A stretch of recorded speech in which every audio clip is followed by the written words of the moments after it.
آپ چاہتے ہیں کہ آپ کے گھر میں سکون ہو، رزق میں برکت ہو اور دل ہمیشہ مطمئن رہے؟ لیکن ایک سوال ہے، کیا آپ کی صبح نبی کریم صلی اللہ علیہ وسلم کی سنت کے مطابق شروع ہوتی ہے؟ ہم میں سے اکثر لوگ اپنی صبح ایسے شروع کرتے ہیں کہ آنکھ کھلتے ہی سب سے پہلے موبائل فون دیکھتے ہیں۔ لیکن کیا یہی وہ طریقہ ہے جو ہماری زندگی میں برکت لائے گا، یا پھر ہمیں اپنی صبح کو بدلنے کی ضرورت ہے؟ السلام علیکم ورحمۃ اللہ وبرکاتہ۔ میرے پیارے بھائیوں اور بہنوں، ہم سب اپنی زندگی میں سکون چاہتے ہیں۔ ہم چاہتے ہیں کہ ہمارے گھر میں برکت ہو، ہمارے رزق میں اضافہ ہو اور ہمارے دل کو اطمینان نصیب ہو۔ لیکن حقیقت یہ ہے کہ ہم ان چیزوں کو حاصل کرنے کے لیے اکثر صرف دنیاوی طریقوں پر انحصار کرتے ہیں۔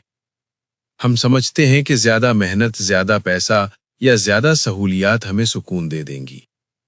لیکن اصل سکون اور اصل برکت صرف اللہ کی طرف سے آتی ہے، اور اللہ کی اس برکت کو حاصل کرنے کا سب سے بہترین طریقہ یہ ہے کہ ہم اپنی زندگی کو نبی کریم صلی اللہ علیہ وسلم کی سنت کے مطابق ڈھالیں، خاص طور پر اپنی صبح کو، کیونکہ صبح وہ وقت ہے جہاں سے پورا دن بنتا ہے یا بگڑتا ہے۔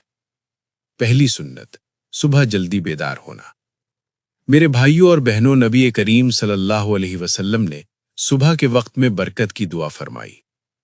یہ عام وقت نہیں ہے، یہ وہ وقت ہے جب اللہ کی رحمتیں نازل ہو رہی ہوتی ہیں، جب فضا میں سکون ہوتا ہے، جب دنیا کی آوازیں کم ہوتی ہیں، اور جب دل آسانی سے اللہ کی طرف مائل ہو سکتا ہے۔ لیکن آج ہمارا حال کیا ہے؟ ہم رات دیر تک جاگتے ہیں اور پھر صبح دیر سے اٹھتے ہیں۔ نتیجہ یہ ہوتا ہے کہ ہم دن کی سب سے قیمتی برکت سے محروم ہو جاتے ہیں۔ اگر آپ واقعی اپنی زندگی بدلنا چاہتے ہیں تو سب سے پہلا قدم یہ ہونا چاہیے کہ آپ اپنی نیند اور صبح کے وقت کو درست کریں۔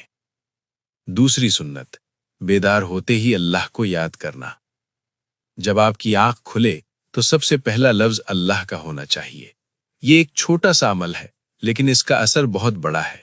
یہ آپ کے دل کو زندہ کر دیتا ہے، یہ آپ کے اندر شکر کا جذبہ پیدا کرتا ہے۔ آپ سوچیں، ہم سو رہے تھے، ہمیں کچھ پتہ نہیں تھا، لیکن اللہ نے ہمیں دوبارہ زندگی عطا کی۔ یہ احساس انسان کو اللہ کے قریب لے آتا ہے۔ تیسری سنت، طہارت اور صفائی۔ نبی کریم نے ہمیشہ صفائی کو اہمیت دی۔ یہ صرف ظاہری صفائی نہیں، بلکہ یہ ایک مکمل طرز زندگی ہے۔ جب انسان پاکیزگی کے ساتھ اپنا دن شروع کرتا ہے تو اس کے دل پر بھی اس کا اثر پڑتا ہے۔ آج ہم دیکھتے ہیں کہ بہت سے لوگ دن کا آغاز سستی اور بے ترتیبی سے کرتے ہیں، لیکن سنت ہمیں سکھاتی ہے کہ دن کا آغاز صفائی، تازگی اور نظم کے ساتھ ہونا چاہیے۔ چوتھی سنت، فجر کی نماز۔ فجر کی نماز، یہ وہ بنیاد ہے جس پر پورا دن کھڑا ہوتا ہے۔ جو شخص فجر ادا کرتا ہے وہ اللہ کی حفاظت میں آ جاتا ہے۔ سوچیں، اگر آپ کا دن اللہ کی حفاظت میں شروع ہو تو آپ کا دن کیسا گزرے گا؟ لیکن اگر فجر ہی قضا ہو جائے تو دن کی برکت کیسے آئے گی؟ پانچویں سنت، ذکر اور قرآن۔ صبح کا وقت اللہ کو یاد کرنے کے لیے سب سے بہترین وقت ہے۔ تھوڑی سی تلاوت، چند لمحے ذکر کے، یہ چھوٹے اعمال آپ کے پورے دن کو بدل سکتے ہیں۔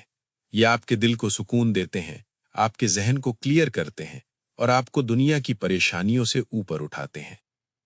میرے پیارے بھائیوں اور بہنوں، ہم سب اپنی زندگی میں بہت کچھ بدلنا چاہتے ہیں، لیکن ہم بڑی بڑی تبدیلیوں کے پیچھے بھاگتے ہیں، حالانکہ اصل تبدیلی چھوٹی چھوٹی عادتوں سے آتی ہے، اور ان میں سب سے اہم عادت ہے آپ کی صبح۔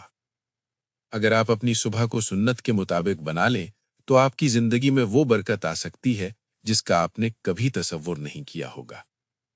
آج ایک فیصلہ کریں، میں اپنی صبح کو ضائع نہیں کروں گا، میں اپنی زندگی کو سنت کے مطابق ڈھالوں گا، میں اپنی ہر صبح کو اللہ کے نام سے شروع کروں گا۔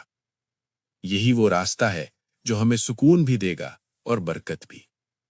اگر یہ پیغام آپ کو فائدہ دے تو اسے ضرور شیئر کریں تاکہ یہ آپ کے لیے صدقہ جاریہ بن جائے، اور مزید ایسے پیغامات کے لیے سکون قلب کو سبسکرائب کریں۔